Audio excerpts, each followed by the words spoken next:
it's really tough now for working artists nowadays to present, like, we consume music so rapidly. Somebody can spend a year or 18 months writing and producing and mastering a record and put it out, and everyone's forgotten about it 2 weeks later. It gets played for a month, and then it's gone.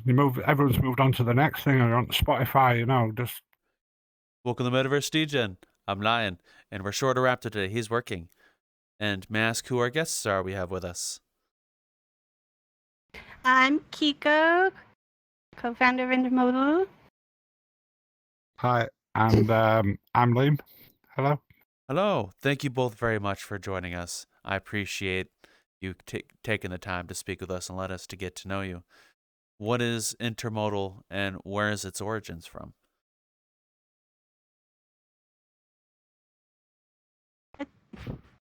Okay, so Cliff Notes.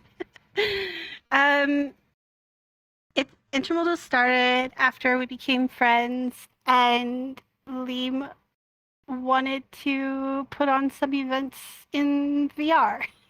The short and sweet version. So we got into Sansar, which was pretty cool. We met some people there. We got started, so I got to get some firsthand knowledge about some building and yeah. Oh wow!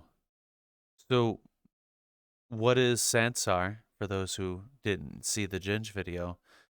And how long was you and your friend group in Intermodal there?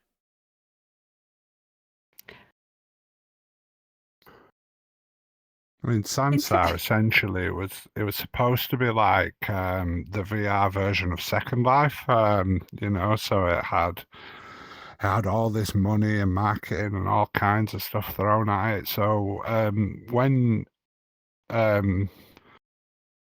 Kikko and I sort of moved.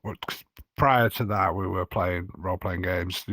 People still do it in Final Fantasy 14, don't they? There's like rave scenes in various role-playing games. So we were in a bit of a game doing things like that, and then we saw this flyer for Shangri-La, the Glastonbury project. They were putting on a massive party in Sansar, but my PC wouldn't run it, so I couldn't. So I ended up, Kikko streamed it to me on Skype, and like it just looked incredible. I'd never seen it like it. So we thought we, got interested. Eventually got into it through that. Really, I think that's about right, isn't it? Yeah.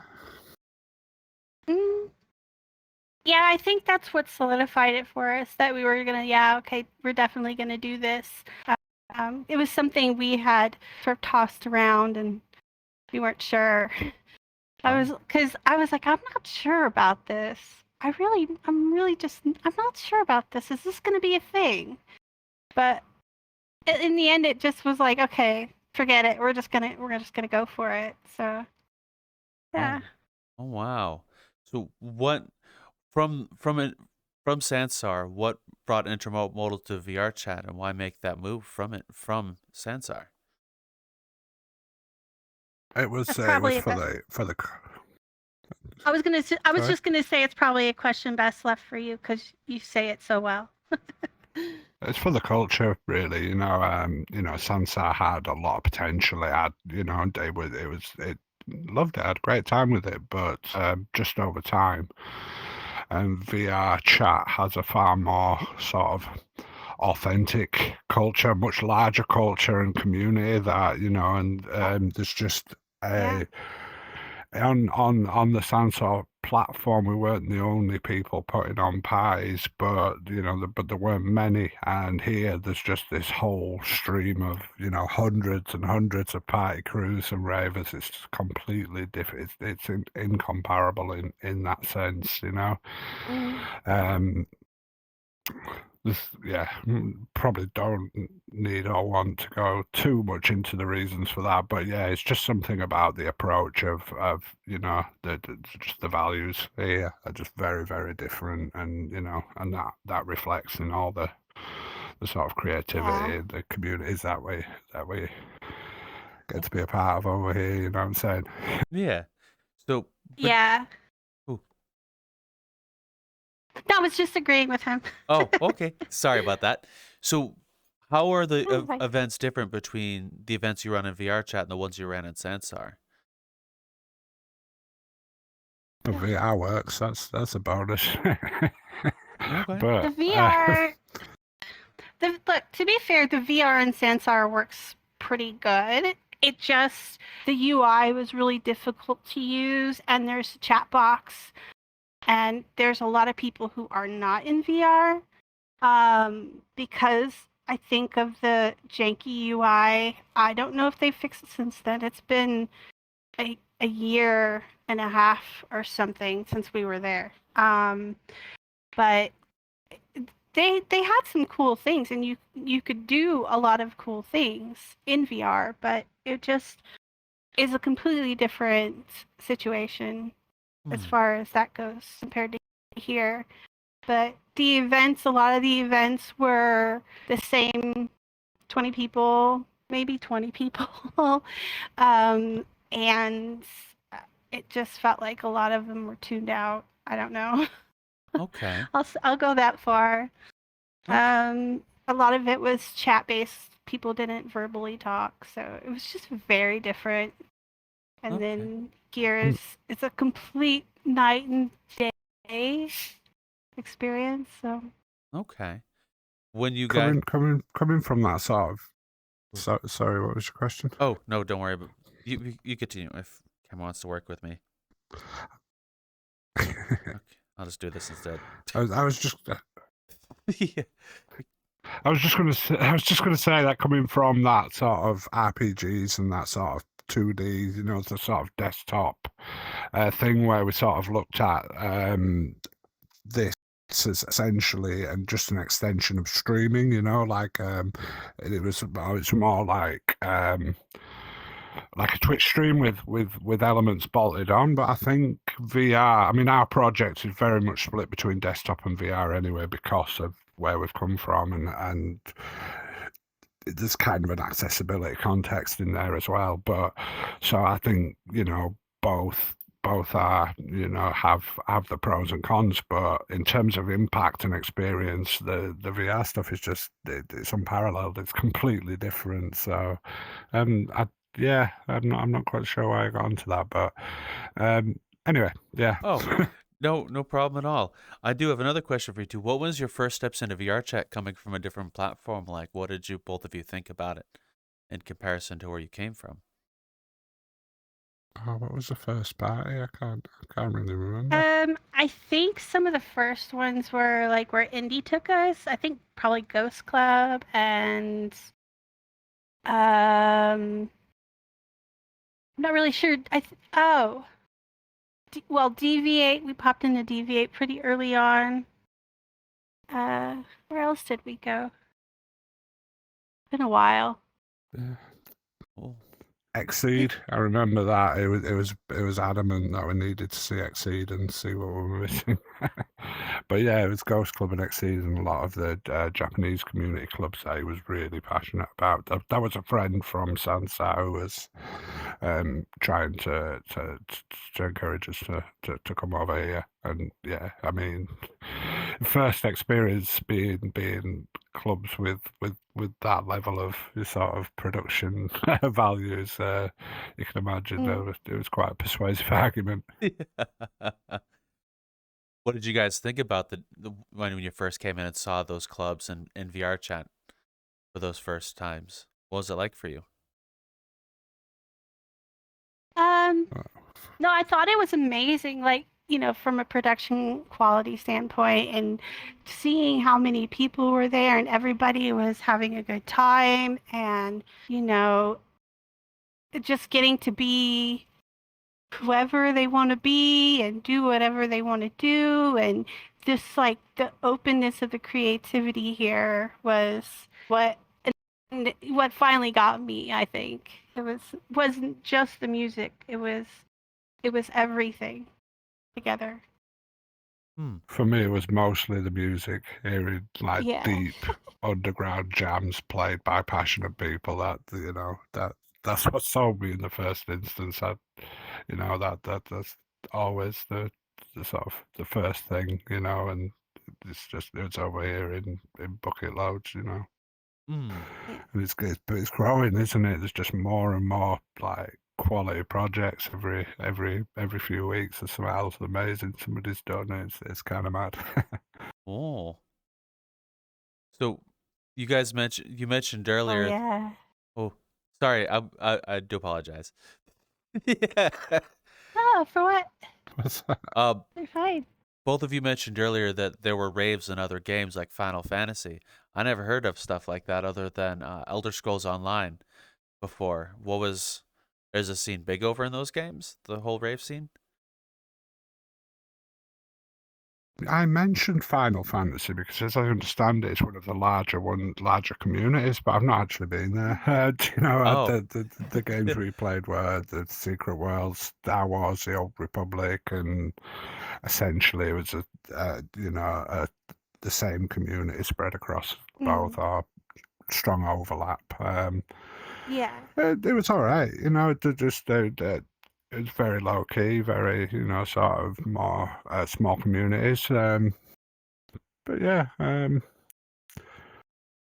it was very very early in the sense that there was nothing like the tools available for for what there is now. So it was essentially just another way of online streaming, which but I think nowadays with the technology we have now, it's not the equivalent of real world clubbing, and I don't think it ever should try and be that. But it's more than just a live Right. stream. If you know what I mean, it's Yeah. something in a different space entirely. And I don't think those earlier sort of games had made that step into something which I consider to be quite or something unique and new. Hmm. So, may I ask you, why do you think they shouldn't try and be real life clubbing? Is there any reasons for that? I think the real world clubs are having had enough time as it is. I think just in terms of sort of wider scope, sort of in terms of music culture and the arts. I feel like this is a fantastic incubator for people who want to sort of hone skills and that, but and network and connect with people. But ultimately, it's a different thing, and I think the real world scene offers a different experience, and both should work to certainly develop and encourage the other. I think it's a symbiotic relationship rather than a competitive thing. Yeah, and Yeah, it's 100%. And it's like with the hybrid events, there's quite a few of those, between the real life club and VR club. They're connecting. I think we saw it first with, what was that group that we saw in Sansar? It was Junction Oh, 8. It who was was Tobacco that? Dock, wasn't it? Yeah, it Yeah, was Tobacco Tobacco Dock. Dock and Junction 8 Yeah. brought Adam Bayer into VR. It's kind of mad for what he was. And Oh. various other like heavyweight big techno DJs. Yeah, that was a good night. That. Oh. So, a lot like Ginge, do both of you have real life experience with clubs outside of VR? No, not so much. I got into music through clubs like a long, long time ago, but then I took a long time just away from music generally, and found my way back into it just through a conversation in a role-playing game, and just sort of got back into it like that. So no, I'm not for many years. Oh. Yeah, I've never DJ'd in a club. I've never done a live, like, in real life set. I've only ever DJ'd in VR. So yeah, no, it's something different for me. Okay. I don't have quite as much experience as many of the other guys, but I'll bring it. Oh. So what kinds of things keep you going with running Intermodal inside of here in VR? We just love it. I think we just love it. Like the music and meeting so many cool people and just so many creative people. It just blows our minds. And we're constantly, I know Liam too, like we're constantly inspired by like the different genres that we're picking up and the different people we're meeting and seeing them try new things. It's just, yeah, we just really enjoy that. What do you think, Liam? I think there's not enough like underground techno early on. There's so much after midnight, but there's nothing. Well, there's more now, but I don't know. It's music really that I think one of the like most amazing things about this is you can find like marginal and weird and strange sounds, and you find a community that enjoys that and share it in that way. So like with our project, I'm sort of more and more focused on the techno in there, and just and like yeah. So it is that it's not solely just about the music. It's just so much more when it's experienced in a way that's shared. You know what I mean? When it's a communal experience, it's so much more. So it's a bit of both, but yeah, Okay. yeah. So it's probably both. Okay. What pulled both of you into VR in the first place? Like, what made you want to grab the headset and delve into these wondrous lands? It's kind of it's not. I've only just bought this headset like about a week ago. I had a Quest 2 and I really struggled with it. I found it a bit uncomfortable. So I'd probably answer that question in about 3 months. I'm loving it so far, but I've been mostly desky for quite some time, and I'm hoping to do my my first sort of DJ set in VR quite soon. I feel like it makes a difference, so I wanna get onto that. But yeah, can't really answer that yet. But yeah, excited to sort of at least get use it a lot more now. Now I've got the Quest 3 and it's very comfortable and all that lot. Oh, what about you? Um, well, I was very lucky to get a headset at all. It's really hard. I'm in South Africa, and so headsets are stupidly expensive here. I was really lucky because one of our other DJ friends, Liz Soames, she had an old headset and was happy to gift it to me, but she's like on the other side of the world. Her and Liam went halvesies to ship it to me. So I just forever grateful for that. But it is an older set. I'll probably have to upgrade at some point. But I don't use it as often because it is quite heavy. It's an older model, so it's quite heavy and but yeah, I probably once I upgrade I'll probably get to be in more often. Okay. It's one of the points, though. It touches on a few things. It's like there's a project called Soda World. They're a hybrid sort of real life and virtual club based in Johannesburg, South Africa, and the person who organises that is super interested in using this technology to gain sort of exposure for local artists and things. But as things are in South Africa, because of the sort of infrastructure, like in this case we were just talking about now, just what, 18 months ago, it was cheaper to send a second-hand headset from Seattle to Johannesburg than it is to go and buy one from a shop. It's, so this technology is just inaccessible. So if accessibility is a priority, that's why I think, the desktop and the virtual experiences have to be concurrent. I mean, there are projects that are fully VR, and I absolutely admire and respect them. There's some amazing techno clubs that work on that basis, but there's hundreds of crews. We can all specialize in our own thing, and I think for our project, it has to have, hopefully we aim to have that accessibility alongside an experience, an experience that can hopefully be enjoyed in VR. But there are compromises that we make because of that. It's all a question of Yeah. values and priorities, isn't it? Hmm. So, how do you guys in Intermodal plan on having accessibility as a key feature of your events? Like, how do you plan on incorporating that?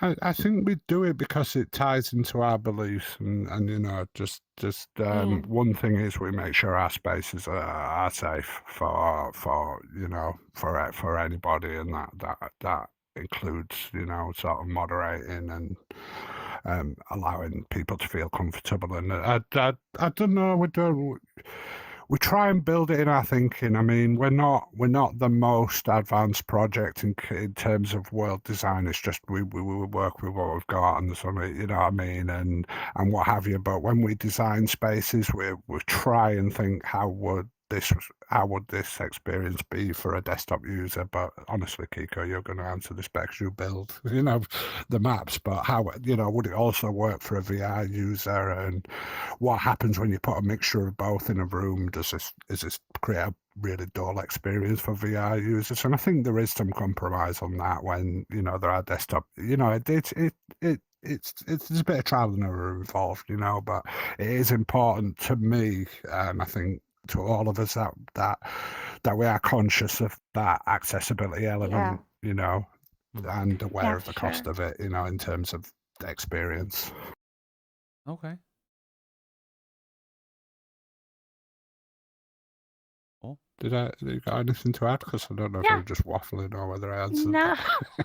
that. No, I think that's about it. You've got it. You've got it. So, since you're the one who builds the instances, from your end, how do you try and keep PC users in mind when you make an instance for a club or a world? Hello, I'm going to quickly interrupt your video. Please come follow us on any of our socials. We have a card down that way in the description, Metaversedegen card.co. You can find us on Discord. You can find us on Twitter, which X, whatever. Right here in this space, you'll see the @ you can find me, Lion. And as well, we have a Patreon, which we've started a whole other show as a thank you for those who've signed up, such as Training Fangs, Forbidden Zero, and Niche. So thank you all for watching the video on how these games are going. I'll leave you to the rest of it. Enjoy. Well, okay, so I'd spent an entire year building Trackside because I wanted it to be really well optimized, and I was learning Blender and Unity from the ground up. So it took me a year, but I figured out a lot. I got a little help from Sappy, and I got a little help from Tara, and they just helped me with learning how to optimize stuff and with bakery and everything. So yeah, so for me the biggest thing was just optimizing for everybody so that no matter who came in, it wouldn't be super heavy and they wouldn't have any problems. The only thing I'll say is I have not made anything quest ready, so that sort of problem peeked its head in later after I'd already put everything together, and I'm like, I don't even know how I could optimize this any further. So yeah, it's quite, I think it's only something like, I don't know, something like 50, no, somewhere between 50 and 70 megs. I can't remember. But everything is, yeah. considering how much is in there. Not too bad Hmm. for a newbie. Well, anyone who could build worlds in my books is impressive. I personally can't build worlds, and even looking at Blender and Unity, it looks like looking at hieroglyphics a lot of the time. So I'll give you lots of kudos for Yeah. getting as far as you have. Well, Oh, I couldn't have done it without a little help from everybody. So I appreciate that. hmm. So what were some of your earlier VR chat events like when you first started getting in? And did it help you solidify this is the platform we want to choose? Yeah, Yeah, actually, we had Dan was in the admin at the time, and he built a place, and it was cool. It was like the weirdest place, but it was so cool. I think that Ginge might have mentioned the sticking your head through the wall, and it's weird, but I think that was like the third version or fourth version by that time. No, we had a lot of fun, and we started meeting a lot of people. I think we started mostly with techno and drum and bass events. Um, we might have done a house event or two at that time. I think most of it was techno and drum and bass. Oh, So once we got going, it was fun. We were a little intimidated at first because we're like, we don't know what to expect. The events here are different. The way things work is different. Like in Sansar, people come based on who's running the event, and out here, people come based on who's DJing. So it's a little, at least that's my experience. It was a little different. We had to sort of, I don't know, find our way and figure out what was going on, and yeah. But after we got into it, we were having so much fun and just stuck with it. hmm. Oh, you did say something there that interested me quite a lot, the difference between Sansar events and VRChat events. Why do you think Sansar focused on who ran the events versus VRChat who focuses on the DJs? Well, Sansar had a built-in calendar, so you could list your event on a virtual calendar in game. So you could see everything that was going on for the month, and then you knew who was putting on an event. So it was a completely different kind of setup. I think that had more to do with it. Just like, okay, we're here. What do we want to do? And, oh, okay, so they're putting on an event. They're putting on an event. We'll go to do that. There wasn't a heck of a lot, other than World Explorers. There wasn't a heck of a lot else to do there.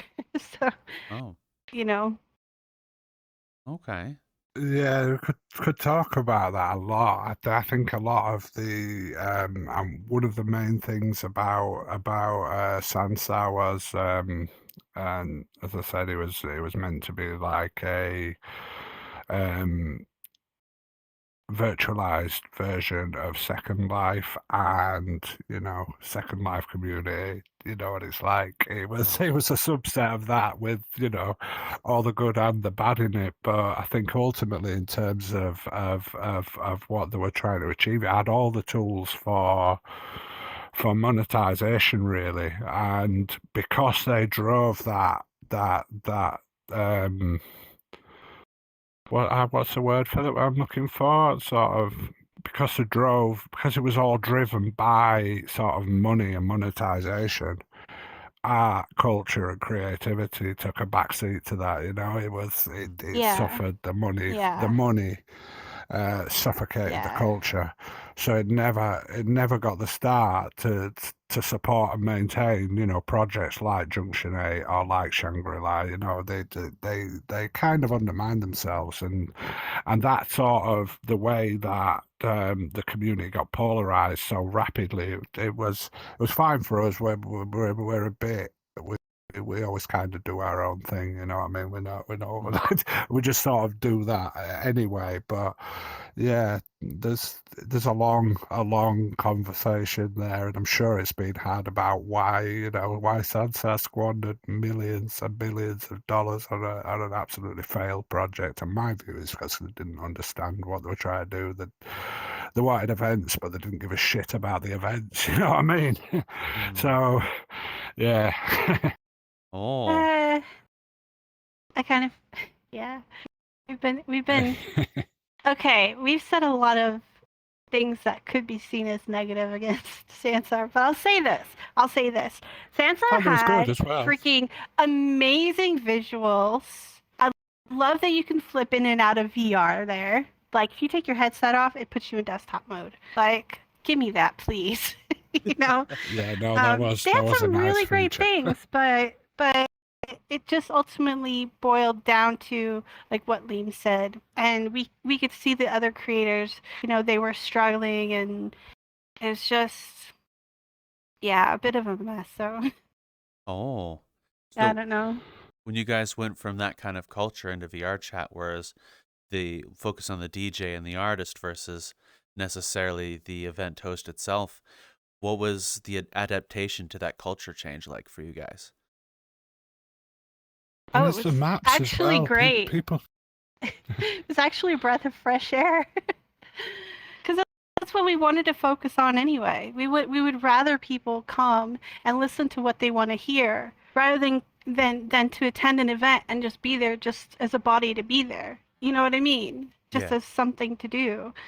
We would rather people, you know, enjoy that they're what they're listening to and be there for the music. So yeah. Oh. Oh. Yeah, that's it. I'm just gonna say it's the other thing, and that is just constantly like amazing is the world building and the level design and the maps in this place. That's just a whole new angle, isn't it? It's just a whole new way to contextualize the music, and I feel like this what we're experiencing now and what we're seeing, like with people using well, I don't even know the technology, but they're using some kind of particle effects to create holograms, and you see this stuff coming online, and it's really tough now for working artists nowadays to present, like, you know, we consume music so rapidly. You know, somebody can spend a year or 18 months writing and producing and mastering a record and put it out, and everyone's forgotten about it 2 weeks later. You know, it gets played for a month, and you know, then it's gone. Everyone's moved on to the next thing, or on Spotify. You know, just you've got another 100 tracks to listen to next week and another 100 the week after. But just this being this sort of environment and what people are doing, and as it gets more and more dynamic, and we can see that VRchat are working on that with upgrading Udon and things, and people can create like audio visual experiences, and that I feel like potentially in time, you know, certainly within, you know, within the next few years or 5 years or 10 years, it's going to be that, you know, people can present, you know, fully immersive experiences to, you know, that you actually lock yourself into, and you share that experience with other people. And I think the potential for that is incredible, really, because from an artist perspective, to actually deliver something that way and have, you know, 10 lots of 100 people or whatever numbers are not really relevant, but to be able to present their art that way and that, and just have that sort of portability of it being a home experience, and you know, you don't have the logistics and the cost of you know, doing a tour and everything, and you can, you know, you can send, there's something in it, there's something in what we're doing here for fun and for a laugh, you know, and just because we want to share music and have a good time with friends. That I genuinely think there's something more that could come from this, that could do something to sustain, you know, art and culture in a world that seems to be doing everything to you know, subdue it, you know. Certainly, like the sort of Yeah. structures that we live in, you know, they're underfunding arts, and you know, everything's got. They're not interested in anything except things that generate money, and you know, it just it it's ugly. You know, this stuff is kind of a you know, a reaction or a opposition to that sort of mercenary ugliness. You know, I think it's something that's really powerful. I think it's something we need, and you know, that's part of why I think it is just a party and having a laugh and a rave and, you know, a good time. But I think it's the seeds of also something a bit more meaningful potentially. You know. Mm, Yeah. yeah. Uh, have you Well, ever? I was just agreeing. He says it so well. Oh, e.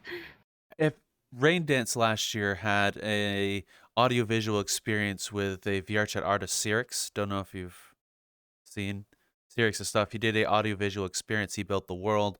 He played one of his music there, and the world reacted to it. It was actually a really amazing experience. I believe you can go onto his profile now and open up the world. Everything's automated now, where you'll see a recorded version of him in VRChat. It's like a not a hologram, but like Oh, a mate. animated avatar, and you can see it yourself. It's actually a beautiful experience. So I do agree with you on that whole piece. Oh, Oop, I lagged a bit. I'm sorry. I do agree with you that there's a lot of potential in the audio-visual experiences in VR. uh, Oh, oh, amazing. So I've discovered Bag End, and I didn't realise the Shire was here, and now I've got, you know, a fun experience. I would appreciate that, man. That's two great shouts. I look forward to checking that out. I don't actually know Surex, but, you know, I'll certainly look that up later on.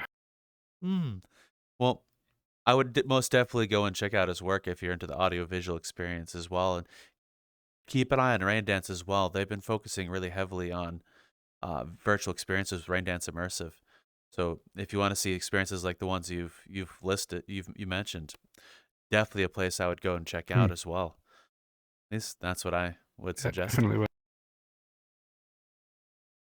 Oh, so where do you wish to take Intermodal from here, where you guys are at?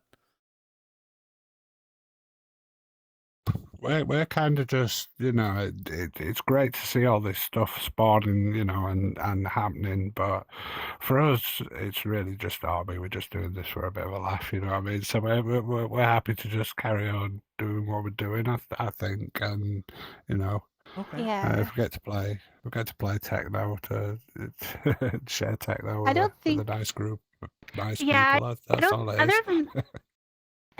Yeah, other than that, I don't think we usually don't have a huge plan other than what's in front of us at the moment. Like if something comes up and we're inspired, we go with it and just see where it takes us. So it's not like we have some grand plan or anything like that. It's just, you know, going with the flow, having a good time and seeing where inspiration takes us.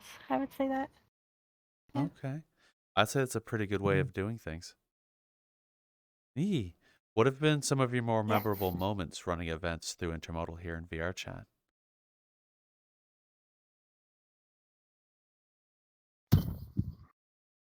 Gosh, that's a hard one. I don't remember a lot Um after I can't lie. Oh wow. A lot of it's been. I mean, a lot of it's been other people's events that we've just really thoroughly enjoyed. Mhm. Um, or I think we had a really good time with our anniversary. That was cool. Um, we just did our third anniversary for Intermodal, so that Wow. was Yeah, that cool. was But fun. I think for me personally, I'm loving the Mutable project. I'm Mm. loving the project that Dinjo and Shamanic are putting together. It's crazy. That's an audiovisual experience. Um, yeah, I don't know that. Oh, and of course Deviate. I love Deviate. But I don't know. What do you think, Liam? Most I think memorable? that's it. I mean, Yeah, I mean, like with DVA, was it their second anniversary just last month or the month before? Yeah. But Yeah. yeah. Yes. So we do Yeah, it a was. collaboration with them on the last Friday of every month for Totsy's Fractal Fridays, and they're always like a great way to sort of see the month out. They're just always absolute bangers, you know. All night psytrance raves are great.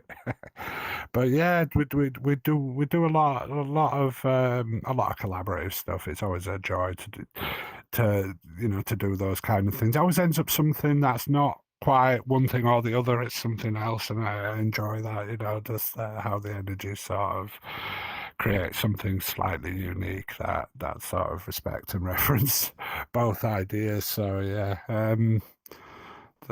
that's kind of it, really. Yeah. Okay. What have been some things you've learned since starting Intermodal that stuck with you as like lessons or things that surprised you?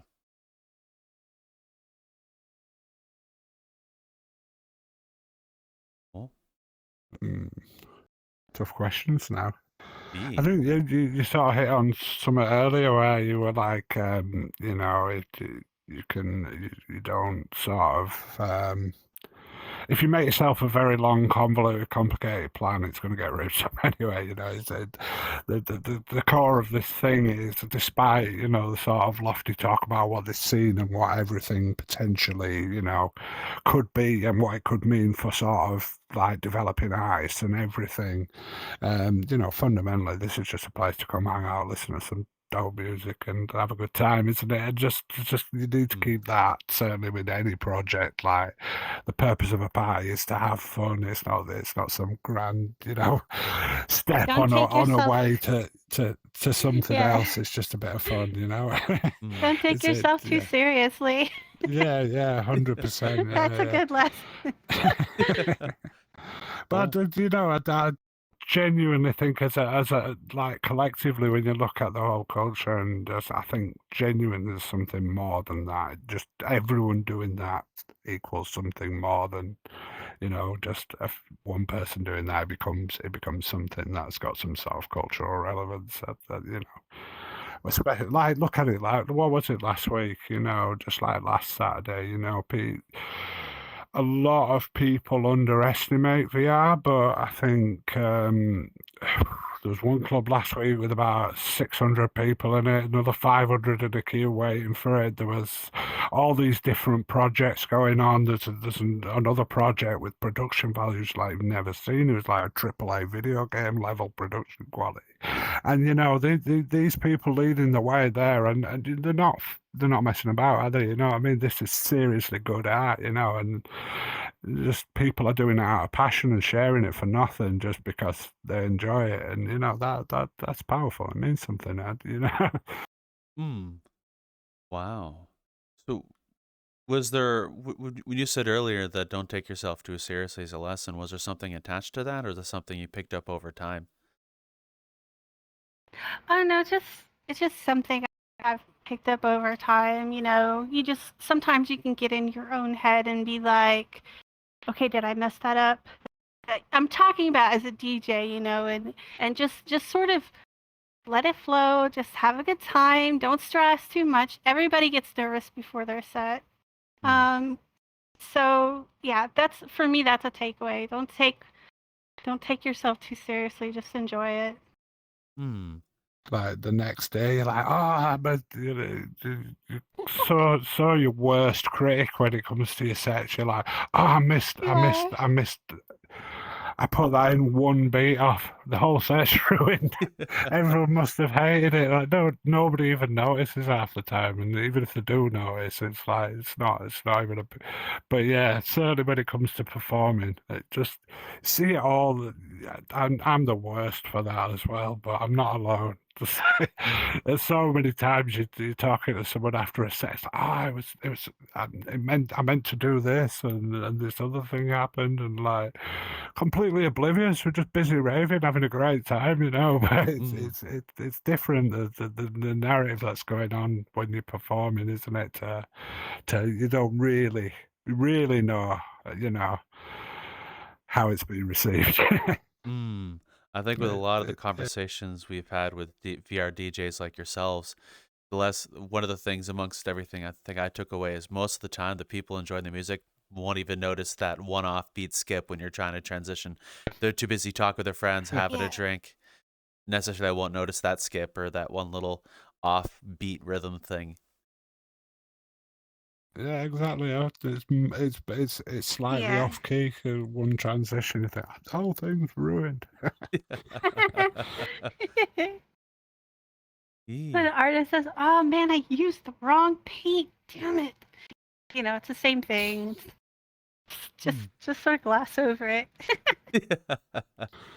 Let it go. How long did it take you guys to pick up the DJing for fun? With a Oh my gosh, Lima's been doing it a heck of a lot longer than I have. But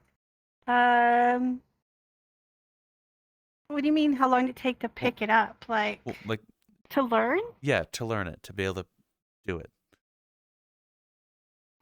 It just takes a bit of practice when you first get started, just to sort of listen, you know, have a good ear and listen closely and you know, a lot of times you can just pick out, or at least I don't know.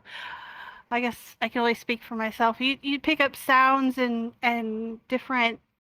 I mean, yeah, you got hooks, but you pick up like, for me, it's the weird, interesting sounds or the acid lines or whatever, and you just sort of connect those to others you've heard before. It's kind of like, you know, when you hear a commercial song and then all of a sudden another commercial song pops in your head. I don't know, people who listen to more mainstream, you just like, sometimes you connect those two. It's sort of the same thing, at least, I don't know, at least for me, I don't know.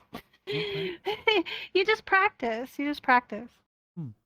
How long I did it think take with you? the tools that are available nowadays, it's a lot easier, isn't it? You know, it's a lot Yeah. easier to get involved and start creating something that you're at least comfortable with. You know, it's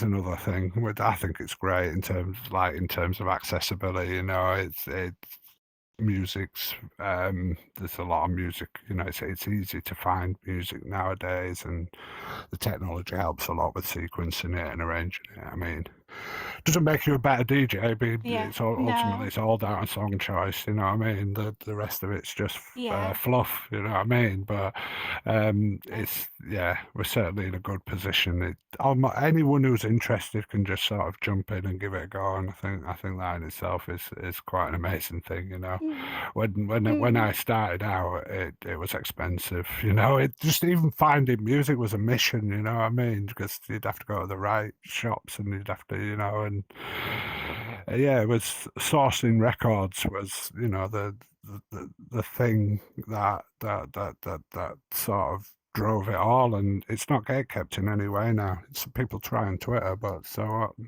You know what I mean? It's irrelevant. It's great that it's open to everyone now. It's great.